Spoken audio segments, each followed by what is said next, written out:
유독 이 회사에서는 납입 면제가 자동 적용이 안 되는 거예요.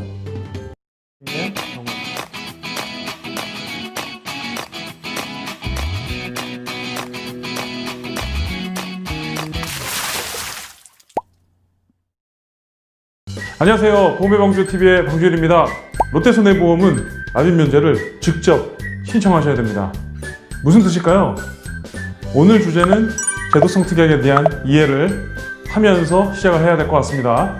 롯데손해보험의 납입 면제를 제가 언급을 하는데 롯데손해보험을 비방하려는 목적이 절대로 아님을 미리 말씀드립니다. 제도성 특약에 관련된 내용들을 말씀을 드리려고 하는 거예요.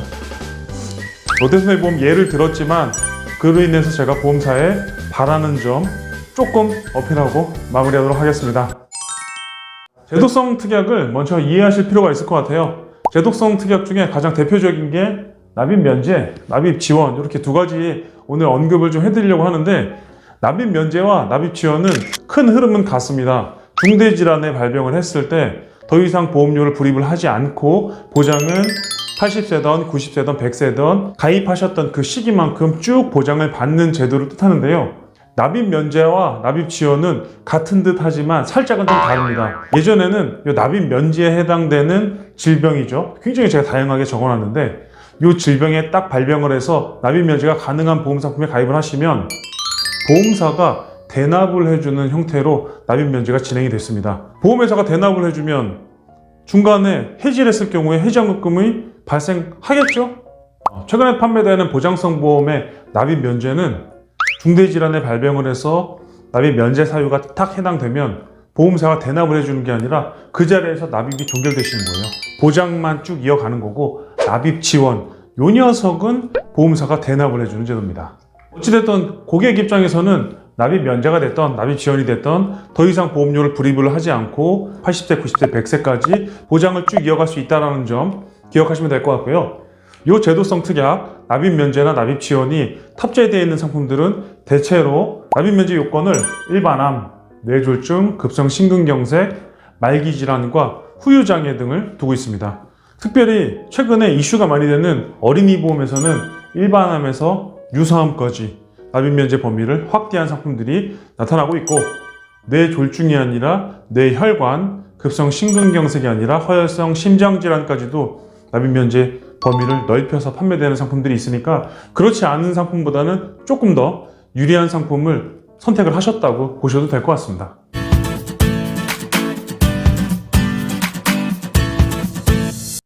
저는 실무에서 오랜 시간 동안 영업을 했고 지금도 하고 있는 상태이기 때문에 보험금 청구를 굉장히 많이 하는 부류 중에 한 부류일 거예요.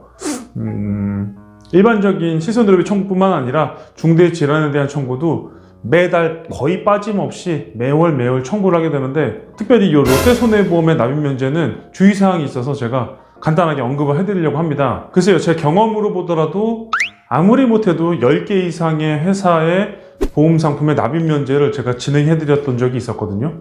저한테 보험금 청구를 하게 되면 제가 준비해드렸던 이러한 회사들만 청구를 해드리는 게 아니라 고객 서비스 차원에서 보험금 지급이 가능한 상품들이 있으면 대체로 다 도와드리려고 하는데 그런데 유독 이 회사에서는 암 청구가 들어와서 납입 면제 해당 사유가 탁 되면 납입 면제가 자동 적용이 안 되는 거예요. 그럼 어떻게 적용해야 되느냐? 암에 발병하신 다음에 진단비를 받고 고객분이 또는 담당 플래너가 직접 보험사로 요청을 해야 됩니다. 납입 면제를 요청하지 않으면 어떻게 될까요? 같은 보험료가 계속 빠져나가요. 되게 재밌죠? 만약에 납입 면제 혜택이 없는 상품에 가입하셨다 하더라도 암 청구를 받잖아요. 그러면 암 진단비에 해당했던 그 보험료가 차감된 나머지 차익들만 계속 불입을 하는 경우들이 일반적이거든요. 하물며 납입 면제가 탑재되어 있는 보험 상품인데 직접 요청하지 않으면 원보험료가 그냥 빠져나가는 시스템을 아직까지 적용을 하고 있습니다.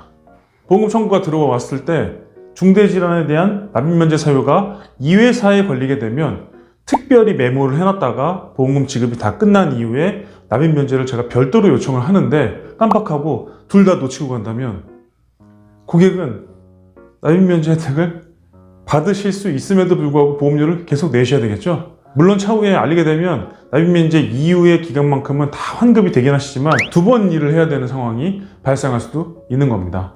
매우 아쉽죠? 다음 장 보실게요. 자, 오늘 영상이 롯데손보의 납입면제를 자동으로 반영해달라고 하는 그런 단편적인 영상으로 제가 어필을 한 건 아닙니다. 제도성 특약에 대한 확대를 바라는 마음으로 제가 영상을 담아봤는데, 납입면제나 납입지원은 최근에 많은 보험 상품에서 적용이 되고 있는 상황입니다. 물론 그렇지 않은 회사도 있겠지만 대체로 굉장히 많은 회사에서 이러한 제도성 특약은 담고 있는 반면, 여명급부나 헬스케어는 아직까지도 많이 담겨 있지 않는 경우들이 많아요. 아직 사망을 하지 않았는데 의사의 판단으로 여명급부가 얼마 남지 않으신 분들에게 적용될 수 있는 여명급부 특약이나 다양한 의료시설에 대한 사전 예약을 잡아주거나 그 밖에도 더 많은 서비스들이 제도성 특약으로 활용을 하고 있다는 점을 본다면, 우리 소비자분들이 제도성 특약까지도 점차 확대를 해서 보험 상품을 선택하는 데 크게 도움이 될 수가 있기 때문에 제가 그 점을 어필하려고 하는 겁니다. 자, 우리 고객분들의 상품 선택의 기준이 굉장히 다양해지고 있습니다. 많은 분들이 보험료에 민감하세요. 가성비가 괜찮은 상품들을 많이 찾으려고 하는데, 또 어떤 분들은 가성비보다 조금 더 비싸더라도 보장이 높은 회사, 암진단비 3천만 원, 5천만 원이 아니라 나는 1억이 좋겠어 라고 해서 보장을 높은 회사를 선택하시려고 하는 분들도 물론 계십니다. 또 브랜드 가치를 굉장히 중요시 여기는 고객분들도 있다는 거죠. 가급적이면 마이너보다는 메이저 회사의 상품을 선택하길 원하시는 분들도 있다는 겁니다. 그리고 또 최근에 많이 이슈화되어 있는, 제가 오늘 어필해드렸죠? 제도성 특약에 대한 부분들을 유심히 보시는 분들도 계십니다. 이 제도성 특약이 앞에 있는 세 가지보다 우선시되는 경우들은 그렇게 많지는 않습니다만, 이런 것들을 선택하는 기준에 따라서 맨 마지막에 제도성 특약으로 고객분들께서 받아보실 수 있는 서비스적인 차원에서 한 단계 더 업그레이드 시킨다면 금융상품을 소개하는 저희 설계사 입장에서도 굉장히 도움이 될 것 같고요. 고객분들은 두말할 것 없이 큰 도움이 되시겠죠. 재판 분리가 적용이 돼서 제조사와 판매사가 나눠진다면 보험사는 더 열심히 제조를 하게 될 것이고, 판매사가 되는 설계사분들은 소비자의 상품 선택의 기준에 따라서 더 좋은 상품들을 소비자분들께 안내해 주려고 노력을 할 겁니다. 그때가 되면 제가 오늘 말씀드렸던 이런 제도성 특약에 대한 활용 가치는 더더욱 넓어질 것 같습니다. 설계사의 마음을 담아서 제가 보험사에게 바라는 점을 어필했던 영상이었습니다. 오늘의 영상이 작은 씨앗이 돼서 시간이 얼마 지나지 않았을 때 열매 맺는 그런 영상이 됐으면 좋겠습니다. 그렇게 된다면 제조사, 판매사 모두 다 윈윈할 수 있는 좋은 전략이 되지 않을까 싶네요. 오늘 영상은 여기까지 말씀드리도록 하겠습니다. 도움되셨으면 구독과 좋아요 부탁드리도록 하겠습니다. 감사합니다.